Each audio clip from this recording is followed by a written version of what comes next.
The rise of the Gear Guardians. In the quiet town of Gearford, where the hum of machinery and the clink of metal were everyday sounds, 12-year-old Max lived with his father, a skilled mechanic. Gearford was known for its vast scrapyards, where old machines and parts lay forgotten. Max spent his days exploring these junkyards, searching for unique treasures to tinker with. He had always been fascinated by machines, and with his father's guidance, he had learned how to fix almost anything that ran on gears, cogs, and wheels. But Max's fascination was about to lead him to something far beyond the ordinary. One chilly afternoon, while sifting through piles of rusted metal, Max uncovered a strange, glowing object. It was a metal cube, intricately designed, with gears on each side that seemed to move on their own. As Max touched it, the gears spun faster, and the cube unfolded, revealing a holographic map of the town. The map showed strange markings, and at its center, a giant machine hidden beneath the very scrapyard he stood in. Suddenly, the ground beneath Max trembled. He scrambled back as, to his astonishment, the earth began to part, revealing an underground chamber. Inside, there were massive metal structures, unlike anything Max had ever seen. These weren't just any machines. They were alive. As Max entered the chamber, a deep voice echoed through the room. The time has come. The Gear Guardians must rise once more. From the shadows, 3 colossal figures stepped forward. They were robots, towering over Max, their bodies made of steel, gears, and glowing energy. But these robots weren't menacing. Their eyes, bright and full of life, focused on Max with curiosity. "We are the Gear Guardians," one of them said, his voice rumbling like distant thunder. "I am Turbine, the leader. Beside me is Volt, our strategist, and Crank, our strongest warrior. We protect this world from the forces that seek to enslave it." Max was speechless. How could such beings exist? He had always dreamed of discovering something extraordinary, but this was beyond anything he had ever imagined. "You," Turbine said, kneeling down to Max's level, "have awakened us. Only one with a pure heart and a mind for machines could activate the ancient relic. The time of our slumber is over. We need your help, young one." Max swallowed hard. "My help? But I'm just a kid. What can I do?" "You are more than just a child, Max," Volt said. "The relic chose you because it senses the spark of ingenuity and courage within you, and we are not alone in this fight.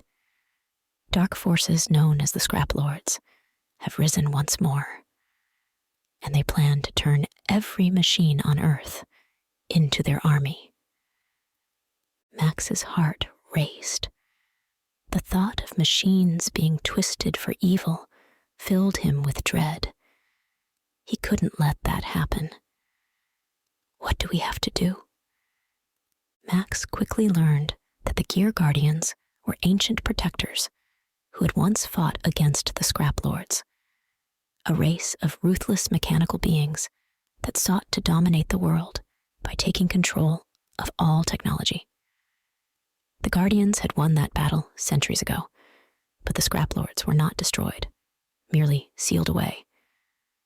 Now, they were returning, and their leader, Lord Rustax, was already gathering power. With Max's help, the Gear Guardians began to reactivate their systems. The underground chamber was filled with the sound of whirring gears and crackling energy as the robots prepared for the battles to come. Max, using his knowledge of machines, helped repair some of the Guardians' damaged parts. he was small compared to them, his skill and creativity impressed the mighty robots. As they worked together, Max and the Guardians formed a deep bond. Crank, the warrior with arms like massive hydraulic presses, admired Max's bravery, while Volt, with her quick wit and sharp tactical mind, appreciated his clever solutions to their mechanical problems. Turbine, the wise leader, saw in Max the potential to become a true ally, not just a helper. But time was running out. Max's relic map showed that the Scrap Lord's forces were advancing toward Gearford. Lord Rustax was awakening his own army of machines, corrupting them with dark energy. Soon, every piece of technology in Gearford, from simple tools to advanced computers, would fall under Rustax's control if they didn't stop him. One evening, while Max was repairing one of Crank's energy systems, the relic began to glow again. This time, it projected an image of Lord Rustax himself, a towering, menacing figure made of jagged metal and pulsing with dark energy. "I see you've awakened, Guardians," Rustax sneered. "But you are too late. This world will be mine, and every machine will bow to me. Even your precious little human friend won't save you." Max felt a chill run down his spine, but Turbine stood tall. "We defeated you once, Rustax, and we will do it again." Rustax's image flickered and faded, leaving an ominous silence behind. The battle for the future of Gearford and the entire world was about to begin. The next morning, the skies over Gearford turned dark as storm clouds gathered.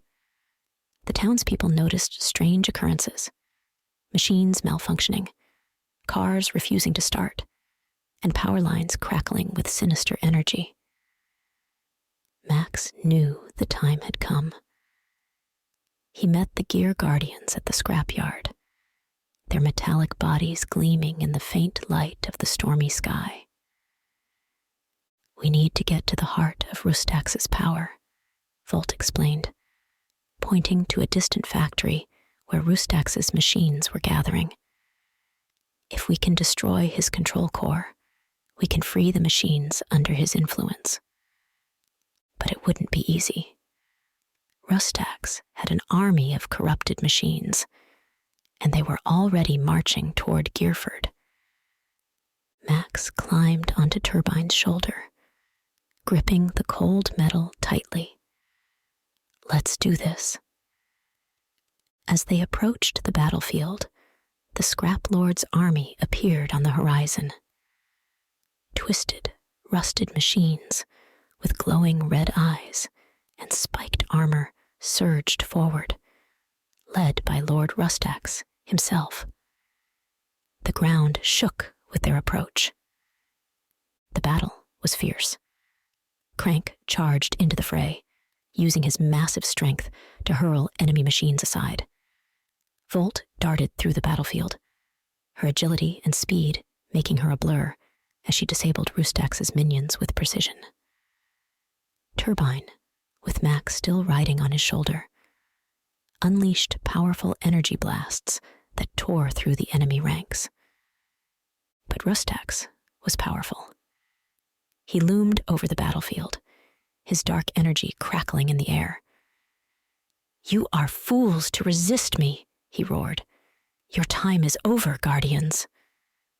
Max knew they had to stop him, but Rustax was too strong. That's when he had an idea.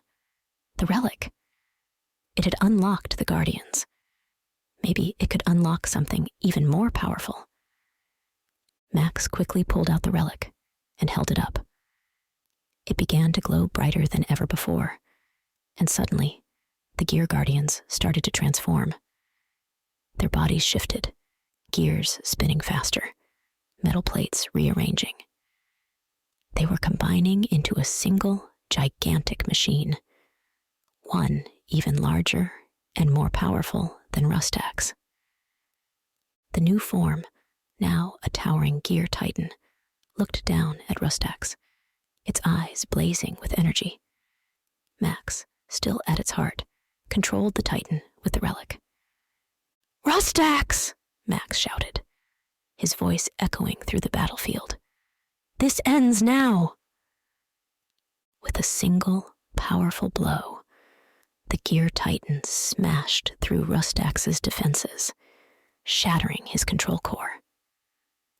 Rustax let out a final, furious scream as his body crumbled into a pile of scrap, his dark energy dissipating into the sky. The battle was won. With Rustax defeated, the corrupted machines returned to normal, and peace was restored to Gearford. The Gear Guardians, now free from the threat of the scrap lords, prepared to return to their hidden chamber beneath the scrapyard, ready to rest once more. Max stood with them, feeling both proud and a little sad. "Will I ever see you again?" he asked. Turbine placed a massive hand on Max's shoulder. "We will always be here, watching over the world. And should the need arise, we know who to call upon." Volt smiled. "You've proven yourself a true guardian, Max. Never forget that." With a final wave, the Gear Guardians returned to their chamber, and the earth closed over them once more, leaving Max alone in the scrapyard. But he didn't feel alone. He knew that the Guardians were always with him, and that he had the courage and ingenuity to face any challenge. From that day on, Max became Gearford's young hero, always ready to defend his town with the knowledge that somewhere deep beneath his feet, the Gear Guardians were watching, ready to rise again if the world ever needed them.